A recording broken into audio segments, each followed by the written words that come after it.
So today, the senators debated whether or not the impeachment trial should continue on. Republican senators were having this internal discussion in this debate with one another on whether or not they should actually move forward with the impeachment trial. Of course, it was the entire Senate, but we know that all the Democrats are for it. So really, this is about Republicans. Which Republicans are for the impeachment trial and are for potentially convicting Donald Trump, and which Republicans are not? So Senator Rand Paul takes to the Senate floor, gives a big, long speech. And at the end of the speech, he says, now I'm going to call for you guys to vote. And he essentially forced a vote on the Senate floor today saying, draw your name in the sand and tell us, or I get all my metaphors mixed up. I think it's draw a line in the sand or put your name, I don't know, put your name on something, right? You know what I'm trying to say. But he basically says you're going to put your name down and we're going to find out who is for the conviction of Donald Trump and for this impeachment trial and who is not. And he forced that vote today, which gave us that really first look of which senators are actually for potentially convicting Donald Trump. And that was something that was a big question before, because many said, well, there's going to be this big exodus of Republicans, and these Republicans are going to turn their backs on Donald Trump because of what happened January 6th at the Capitol. And because of that, we're going to see this big mass turn. And Rand Paul today basically said, all right, let's see it. Who is for what? But first, I want to play for you. This is part of Rand Paul's speech on the Senate floor today. This impeachment is nothing more than a partisan exercise designed to further divide the country. Democrats claim to want to unify the country, but impeaching a former president, a private citizen, is the antithesis of unity. Democrats brazenly appointing a pro-impeachment Democrat to preside over the trial is not fair or impartial, and hardly encourages any kind of unity in our country. No, unity is the opposite of this travesty we are about to witness. If we are about to try to impeach a president, where is the Chief Justice? If the accused is no longer president, where is the constitutional power to impeach him? Private citizens don't get impeached. Impeachment is for removal from office, and the accused here has already left office. Hyper-partisan Democrats are about to drag our great country down into the gutter of rancor and vitriol, the likes of which has never been seen in our nation's history. Instead of doing the nation's work with their new majorities in the House, the Senate, and the executive branch, Democrats are wasting the nation's time on a partisan vendetta against a man no longer in office. It's almost as if they have no ability to exist except in opposition to Donald Trump. Without him as their boogeyman, they might have to legislate and to actually convince Americans that their policy prescriptions are the right ones. In a few minutes, I will insist on a vote to affirm that this proceeding we are about to enter is unconstitutional, that impeachment of a private citizen is illegal and essentially a bill of attainder, and that no sense of fairness or due process would allow the judge in the proceeding to be a partisan Democrat already on favor of the impeachment. A sham, this is, a travesty, a dark blot on the history of our country. I urge my colleagues to reconsider this kangaroo court and move forward to debate the great issues of our day. With that, I'd like to relinquish the last moment or two of my time to a senator from Wisconsin.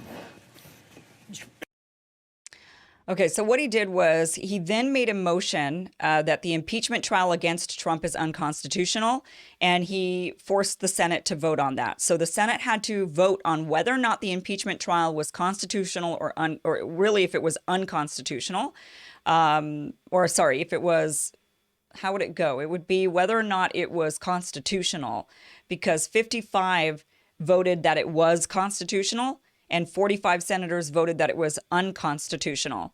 So a lot of the big news was that, well, the Senate is going forward with this impeachment trial because there was this real debate on whether or not this trial could continue on. The fact that Chief Justice John Roberts is not going to be overseeing the impeachment trial because he says, he's not the president and I only show up for the president, for the trial of the president of the United States, and Donald Trump is not the president of the United States, so I'm not coming. And Kamala Harris then at that point is supposed to be the one who presides over impeachment hearings of others, because you could impeach judges and other members of the Senate and whatnot. Kamala Harris at that point, the presiding member of the Senate, is supposed to be presiding over any other hearings. Well, obviously that would look really bad. I mean, it's already looking bad, but it would look extra bad if Kamala Harris were the one actually presiding, since she is Trump's political opponent. She actually got into office because Trump lost, and he alleges that he didn't lose. And the reason Kamala is there is because he's alleging that the election was a sham. So it would be too hyper political and too hyper partisan for Kamala Harris to sit on that and preside over the Senate hearing. So they have, instead, it goes to the next ranking member of the Senate, and that is Patrick Leahy, a Democrat who is pro-impeachment. So right then and there, it is not exactly a partisan, it is a partisan impeachment hearing. It's a partisan situation. And it's definitely not, it's not what we would expect when you're trying to impeach the president of the United States. You would have the Chief Justice John Roberts there. So Rand Paul is saying, I don't even know if this is constitutional, and I want you guys to vote on it. 55 of the senators said, yeah, it's constitutional. 45 said no. The real news is 45 of those senators who've said, no, we don't think this is constitutional, are not likely to convict Donald Trump. And they need a 2/3 majority to convict him. They need 17 Republicans to convict Donald Trump in order for it to go through. So 45 saying no is not. 5 is not 17.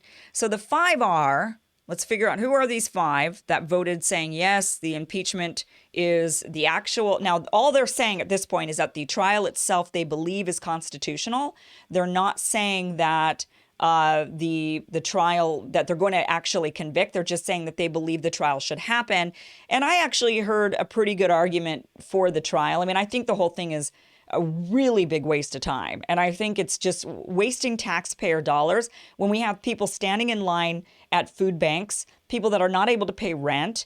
And this really is a waste of time when these senators should be focusing on the pandemic. They should be focusing on rescuing the economy. There's a million things they could be focused on rather than going after Donald Trump and trying to take away his ability to run for office again, doing something that I believe is the most undemocratic thing to do. If Donald Trump is unfit for office, the American people will decide when we don't vote for him. It's that simple. So instead, they want to do the most undemocratic thing, and they want to hold him accountable, they say, and then rip his ability to run for office away. So there's a million other things they could do. However, that being said, now that the House has gone through with it, I don't think Nancy Pelosi should have even gone through with it to begin with.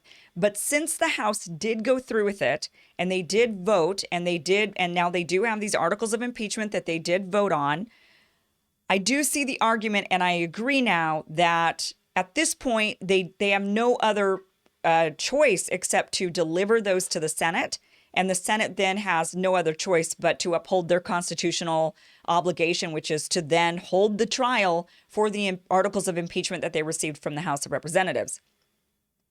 So at this point, I guess, when we're just talking about procedure and the way things should work and that we should stick to some sort of norms of procedure, I guess, then I can definitely see the argument that at this point now we have to. I think it's ridiculous and it's a waste. But at this point, I think they have to go through with the impeachment trial because the articles of impeachment landed at their door. And that's where the problem was with Nancy Pelosi. She never should have even gone through with the impeachment to begin with. So the 5 senators that said they believe that this is a constitutional hearing, they don't indicate whether or not they're going to actually convict, but they do believe that they should go forward with this. This would be Senator Mitt Romney of Utah. Let's get rid of this here. Mitt Romney of Utah, Susan Collins of Maine, Lisa Murkowski of Alaska. I think those three were kind of expected. And then here, Ben Sasse of Nebraska, Pat Toomey of Pennsylvania. So Ben Sasse and Pat Toomey are the two kind of surprise ones who ended up voting, saying that this was constitutional. Now, again, we don't know if they're actually going to vote to convict Donald Trump. We just know that they think that this procedure is constitutional, even though there's nothing in the Constitution about holding an impeachment trial on a private citizen. It has been done in the past. There is some precedent somewhat for this, though they didn't go anywhere. No one was convicted of anything. There was one senator who I believe resigned and hoped to avoid an impeachment trial, but that did not work. They still ended up impeaching that senator, having the impeachment trial for that senator, but they did not convict. And the reason they didn't convict, I believe, is because they said, well, he's not in office anymore, so there's nothing, the whole point is to remove a person from office. This person's not in office, so we can't remove them from office. And I would think that logic would still hold when it comes to impeaching this impeachment trial to Donald Trump. When they vote whether or not to convict, what they're not voting to convict. Because an impeachment trial, and this is what everybody needs to understand, the impeachment trial is not a legal proceeding. This is a political proceeding. This has nothing to do with the law. This has nothing to do with whether or not you've committed a crime or not. Ideally, and the spirit of the law is that you don't impeach an elected official unless they've committed something they've done something so egregious that they deserve to be kicked out of office. That should be, with the spirit of the law, something like committing an actual crime, something that is really truly against the people and against the law. But the law isn't really written that way. The Constitution isn't written that way. So that's why they're able to impeach presidents or impeach really anybody just when they think that they've committed, they've done something that they think means that they're not really fit for office. So there's nothing in there that says you can, when Donald Trump goes to trial and then they have to vote, they're not voting to convict. They're actually voting on whether or not to remove him from office, which is what people refer to when they say convicting, removing from office, saying, okay, yes, you've been found guilty of whatever we're charging you with, and now you're going to be removed from office. I don't know how they're going to actually vote yes to remove him from office when he's not in office. That's where the conundrum comes in. And that's where it becomes really questionable on whether or not this whole thing is even constitutional. How can you remove somebody who's not in office? That's the issue. Now, if he committed a crime, then you charge him with a crime in the way any of us would be charged with a crime, and you go through that entire criminal process. But this is not a criminal process. So that'll be interesting to see now that we know that we are going to go through with this impeachment trial.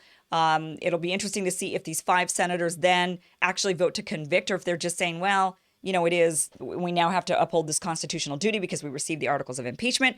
Or are they going to say, we can't convict because he's not, we can't remove somebody from office who's not sitting in office?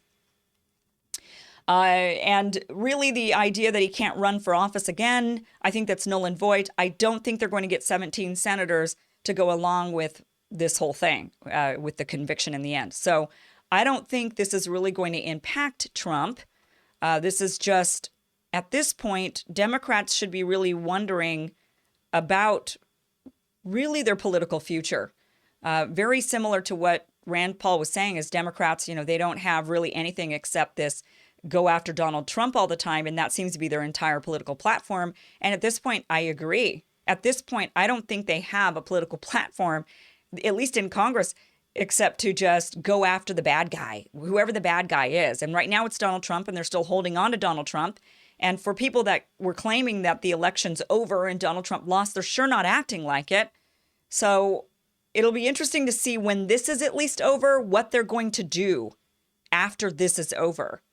What are they going to do? I don't know what they're going to do, but are they going to still continue to witch hunt Donald Trump somehow? I think that's a very scary prospect. And I think those of us who never saw this coming, a second impeachment, my goodness, I don't know what's coming next. And that is totally and completely frightening to me, because I always think these guys are willing to up the ante each time. And when they do, it's always something worse and worse and worse. And, that is something that I think we all need to wonder about. And look, with right now with the states opening up, for example, after shutting down, the economy's crashing.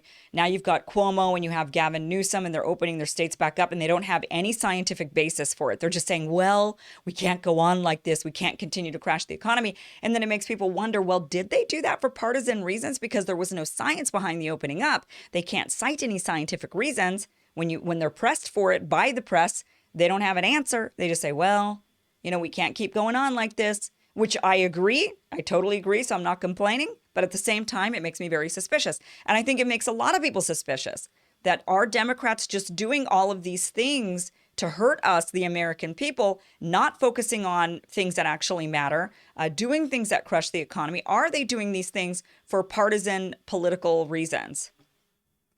That is a question I think that many of us are going to have. And when this impeachment trial is over and Donald Trump is not convicted and he's not removed from an office he no longer holds, and he's still able to run for office again, I am really worried what the next step is.